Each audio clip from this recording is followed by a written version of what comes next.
the alarm rings.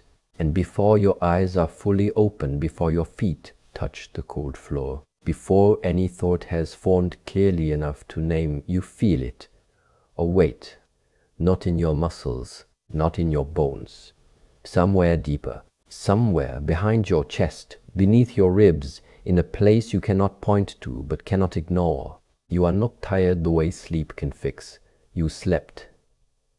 Maybe 6 hours, maybe 8. It does not matter, because this heaviness was already waiting for you before the alarm. It was there when you were dreaming. It was there when you turned over at 3 in the morning and stared at the ceiling for reasons you could not explain.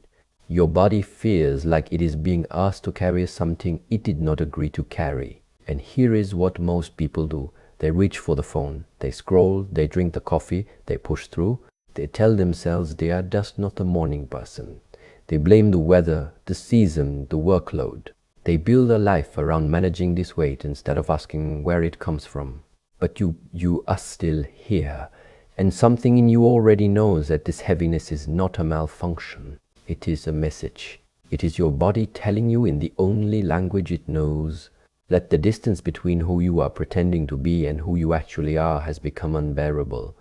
Not dangerous, not dramatic, just quietly unbearable. The way a stone in your shoe is unbearable, not because it is sharp, but because every single step reminds you it is there.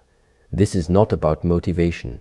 This is not about discipline. This is not about sleeping better, or eating cleaner, or finding a new routine. This is about the fact that somewhere along the way you began living a life that does not belong to you.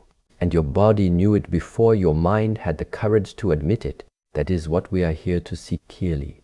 Not to fix, not to fight, but to see, because the seeing itself is where the freedom begins. The mask that grew into the face. There was a time, maybe you remember it, maybe you do not, when the heaviness was not there. You woke up and the day felt open. Not perfect, not magical, just open. The way a field feels open before anyone has built a fence. And then, slowly, something changed. Not overnight, not through one event, but through 1,000 small surrenders.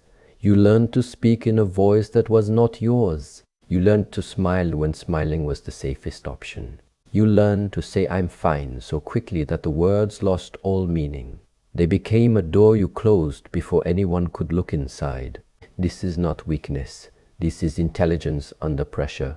When you were young, the world taught you what it rewarded, and you listened closely. You learned that certain parts of you were welcomed and other parts were not. So you did what any intelligent being would do. You hid what was unwelcome. You polished what was praised. You built a version of yourself that could survive in rooms that had no space for the real you. And it worked. For years it worked. But here is what no one told you. A mask worn long enough begins to feel like skin. And when the mask feels like skin, you forget there is a face underneath. You forget that the tightness in your chest is not normal. You forget that the heaviness each morning is not just how life feels. You adapted so well that you forgot you were adapting. Think of a tree that grows beside a wall. Year after year, the trunk bends, not because bending is its nature, but because the wall leaves no other option. And after enough years, even if you remove the wall, the tree does not straighten. It has grown into the shape of its constraint. That is what has happened to you. The constraints may be gone. The people who demanded the mask may no longer be in your life. But the shape remains, the bend remains, the heaviness remains. And every morning when you open your eyes, your body feels the weight of that shape. It feels the distance between the curve and the line it was meant to be. Do not hate yourself for this. The bending kept you alive, but you are no longer in survival. And what once protected you is now the very thing pressing down on your chest before the day begins. Begin quietly. Tonight before you sleep, ask yourself one question, not to answer, but to sit with. What part of me did I leave behind to become who I am now? Do not chase the answer. Let the question do its work in the dark. The body remembers what the mind has filed away. And once you begin to feel the shape of what you buried, another weight becomes impossible to ignore. E. The life you built around the wrong agreement. There is a kind of exhaustion that has nothing to do with effort. You can sleep 10 hours and wake up drained. You can take a vacation and come back more tired than when you left. You can sit in a quiet room with nothing to do and still feel like something is pulling at you from the inside. This is not physical fatigue. This is the exhaustion of living in constant negotiation with yourself. Every day, without realizing it, you make hundreds of tiny agreements. You agree to laugh at the joke that is not funny. You agree to stay in the conversation that has been empty for years. You agree to pursue the goal that someone else planted in your mind so long ago that you now believe it is yours. And each agreement costs something, not much, just a sliver. Just a thin piece of something you cannot name, but 1,000 slivers taken over years, and you wake up one morning feeling hollow without knowing why. Most people think the heaviness comes from what they are doing. It does not. It comes from the fact that what they are doing has no connection to who they are. You are not exhausted by your work. You are exhausted by the pretending that surrounds your work. You are not drained by your relationships. You are drained by the version of yourself you perform inside those relationships. There is an old practice among monks in mountain monasteries. Before they begin any task, sweeping, cooking, walking, they pause and ask, "Am I doing this? Or is this being done through me by habit alone?" This is not a philosophical game. It is a survival question.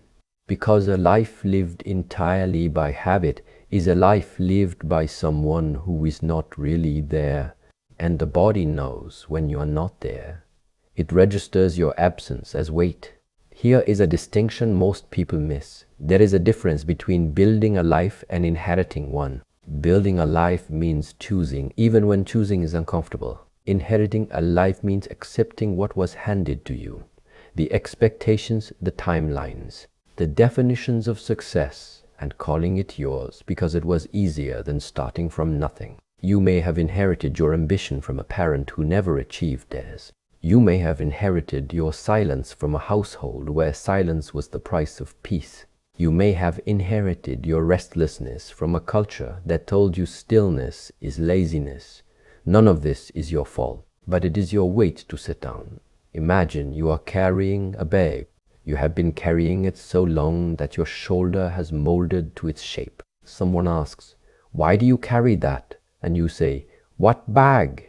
That is how deeply these agreements hide. They become invisible, and invisible agreements are the heaviest kind. Begin here. Choose one thing in your daily life, one habit, one commitment, one response, and ask, "Did I choose this, or did I inherit it?" You do not have to change anything yet, just see it. Seeing is the first act of freedom, not dramatic, not loud, just honest. And once you see how much of your life runs on agreements you never consciously made, something else begins to surface, something that has been waiting beneath the heaviness all along. 3. The grief you never gave yourself permission to feel. Beneath the exhaustion, beneath the performance, beneath the routines that run on automatic, there is something quieter. Something most people spend their entire lives avoiding. It is grief, not the grief of losing someone, not the grief that comes from a single event, but a subtler, more persistent kind, the grief of losing yourself, the grief of waking up one day and realizing that years have passed and you cannot find yourself in any of them. You look back at photographs and you see your face, but you do not see you. You remember events, but you do not remember being present for them. You build things, achieve things, maintain things, but somewhere in the building you vanished. This grief does not announce itself. It does not arrive with tears or collapse. It arrives as heaviness. It arrives as the vague feeling that something is missing, but you cannot name what. It arrives as the impulse to keep busy, to keep moving, because stillness would mean feeling what is underneath. And your suffering is not false. Some losses are real. The years you spent performing, those years are gone. The version of you that might have existed if you had chosen differently, that version is not coming. the relationships that could have been honest but were not. Some of them are beyond repair. Do not rush past this. Do not try to reframe it into a lesson or a gift. Sit with it. The way you would sit with a friend who is weeping. You would not tell them to think positively. You would not tell them it happened for a reason. You would just sit. Grief is not a problem to solve. It is a weight to feel until it becomes light enough to carry. And here's what most people confuse. They think that grieving means dwelling. They think that if they allow themselves to feel the loss, they will be swallowed by it. So they choose numbness. They choose distraction. They choose the next task, the next scroll, the next obligation. But grieving is not dwelling. Dwelling means circling the same pain with no intention of moving through it. Grieving means standing still long enough for the pain to pass through you.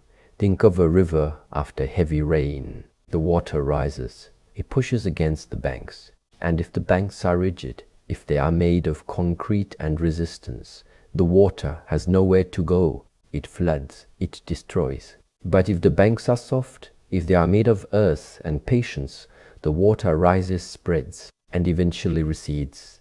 The river returns to its shape. The land is not destroyed, it is renewed. You are the riverbank, and the grief is the water. Your only task is to stop being concrete, to stop being rigid, to let the water rise without building walls against it. This does not mean losing control. This does not mean falling apart. It means allowing yourself 5 minutes, just 5, where you do not manage how you feel, where you do not narrate your experience or analyze it, or push it into a category, where you simply feel what is there. Begin with the morning. Tomorrow, when you wake up and the heaviness is there, do not reach for your phone. Do not immediately stand. Lie still. Put one hand on your chest and say nothing. Just notice. Notice where the weight lives. Notice its texture. Is it sharp or dull? Is it moving or still? Does it have a color, a temperature? You do not need to understand it. You just need to acknowledge it, the way you would acknowledge a person standing in a room, not fixing them, not asking them to leave, just seeing them. That is how grief begins to move, not through force, through acknowledgement, through the quiet admission that something was lost and it mattered. And once the grief has been given its moment, once it has been allowed to exist without being managed, something else begins to happen, something you did not expect.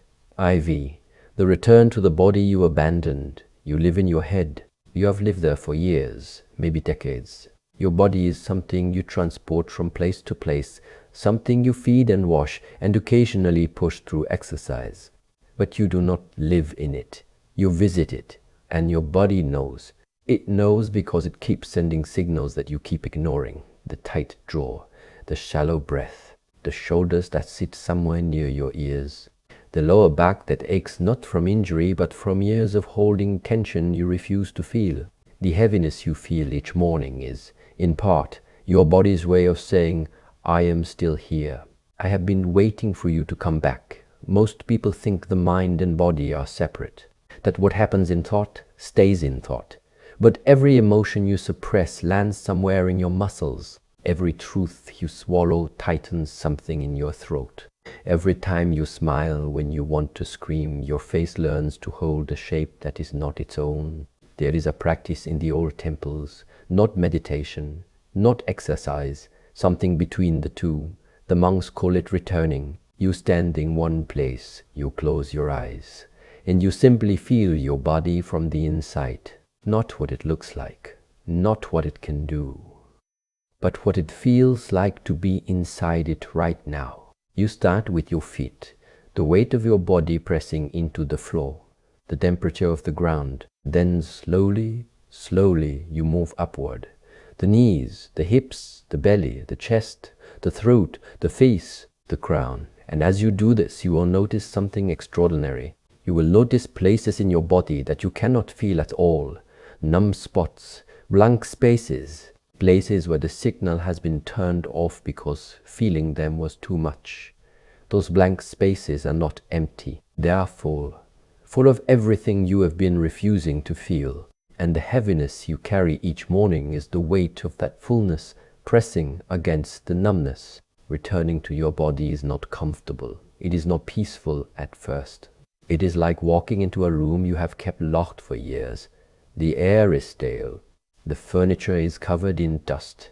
It does not feel like home because you have been away too long. But it is home. It has always been home. And the dust does not mean the room is ruined. It means the room has been waiting. Can you stay present when the sensation is unpleasant? Can you breathe into the tight place without trying to loosen it? Can you feel the ache without immediately diagnosing it? This is not about healing in the way the world sells healing. Quick, clean, visible. This is about presence. Presence is not a reward. It is a practice, and the practice is simple. Keep coming back. Every time you leave, and you will leave many times, just come back. Begin tonight. Before sleep, lie flat. Place your attention at the soles of your feet. Move upward. When you reach a place that is tight or numb or loud, stay there. 30 seconds, 1 minute, just stay. You will not fix it. That is not the point. The point is to let your body know that someone is home again. And when the body believes you are home, when it trusts that you will not abandon it again the moment discomfort arrives, the heaviness begins to shift. Not disappear, shift, like fog thinning in morning light. And what emerges from that fog is something you may not have felt in a very long time. You, the quiet rebellion of living as yourself. There comes a moment, and it does not arrive with fireworks or revelation, when you begin to make different choices. Not grand choices, small ones, almost invisible. You pause before saying yes. You let the silence exist without filling it. You choose not to explain yourself when no explanation is owed. You sit with discomfort instead of running from it. These are not dramatic acts. No one applauds them. No one even notices them. And that is precisely the point. Because the truest changes you will ever make are the ones that require no audience. If your transformation needs to be announced, it is still a performance. If your peace needs to be witnessed, it is still approval in disguise. This is the hardest truth. You do not need anyone to see you change. You do not need anyone to validate your growth. You do not need the world to agree that you are different. You just need to be different, quietly, consistently, in rooms where no one is watching. There is a mountain. It does not announce that it is a mountain. It does not defend its height. It does not compete with the mountains around it. It simply stands through wind, through rain, through seasons that strip its trees and cover its peak in ice. It stands not because standing is easy, but because standing is what it is. You are not trying to become something. You are trying to stop pretending to be something you are not. And the difference between those two is everything. Most people think change means addition.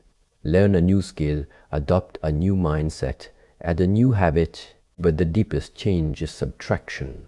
It is removing what does not belong, the opinions you carry that are not yours, the goals you chase that were planted by someone else's fear, the relationships you maintain out of obligation rather than truth. You do not become free by building more. You become free by removing what imprisons you. This is not selfishness. Selfishness is manipulating others for your comfort. What you are doing is something entirely different. You are refusing to manipulate yourself for theirs. And people will notice, not because you announce it, but because something in your presence will change. You will speak less, but what you say will land differently. You will move slower, but the direction will be clear.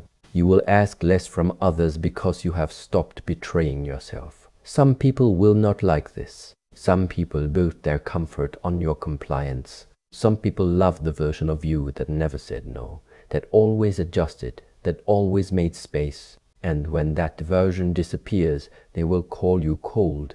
They will call you distant. They will say you have changed, as if change is an accusation. Let them. You are not responsible for the version of you that other people fell in love with if that version was a lie. You are responsible only for the truth, And the truth sometimes costs relationships that were built on the old agreement. This is not cruelty. Cruelty is pretending forever and poisoning both lives with the lie. What you are doing is honest. Uncomfortable, yes. Painful sometimes. But honest. Begin simply. The next time you feel the pull to agree when you do not agree, pause. You do not have to disagree out loud. Just notice the pull. Notice how automatic it is. Notice how your mouth begins to form the word yes before your mind has even considered the question. That noticing the tiny gap between impulse and action is the entire practice. Everything else grows from that gap. Every authentic word you will ever speak will come from that pause. Yes, the morning after the morning. There will come a day, and I cannot tell you when you will wake up and the heaviness will be different. It will not be gone. Do not wait for it to be gone. And that is another trap. The belief that healing means the absence of all weight. No, the weight will be there, but it will be yours. It will not be the weight of someone else's expectations. It will not be the weight of a life you did not choose. It will be the honest weight of being alive, the weight of caring, of feeling, of being present in a world that is not always gentle. And that weight you can carry, that weight you were built to carry, because it is real. And real weight, honestly held, does not crush you. It grounds you. You remove the mask and the face returns. You remove the borrowed ambitions and your own quiet purpose surfaces. You remove the need for applause and the action itself becomes enough. You remove the fear of stillness and the morning becomes an arrival, not a sentence. This is not a destination.